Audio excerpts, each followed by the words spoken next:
ठिकाणी असेल त्या जिल्ह्यामध्ये आम्ही सोबत सुद्धा रामायण केलं. अशा गणपत महाराजाचा अल्पशा आजारानं गेल्या 7 तारखेला म्हणजे येणाऱ्या 7 तारखेला 2 महिने होईल त्यांचं अल्पशा आजारानं निधन झालं.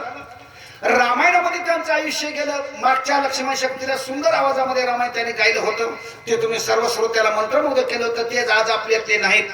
आणि भगवान परमात्मा ज्यांना आयुष्य अरे मना शोक करशी किती हे तर वयाची धन संपत्ती आणि आयुष्य भविष्य नाही तुझ्या हाती कार्य अंधवशी जाऊन न्या.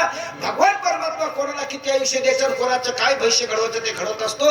पण जे आपल्या आत्म्याला या ठिकाणी निघून गेले गणपत महाराज त्याच्या आत्म्याला सर्व लक्ष्मण शक्तीच्या वतीने वाचक सूचक कार्यकर्ते श्रोते मंडळी गाते वक्ते आणि श्रोते चतुर्विनोदी भाते शनेश्वर भगवंताच्या कृपेनं त्याच्या आत्म्याला प्रभू रामचंद्राच्या चरणाच्या ठिकाणी वास्तव्य मिळावं ही भगवंताच्या चरणी विनम्र प्रार्थना करून आता या ठिकाणी भावपूर्ण श्रद्धांजली वाहून या ठिकाणी आम्ही आमच्या बोलण्याला पूर्णविराम देतो. न्यून्यते पुरते अधिकते सरते.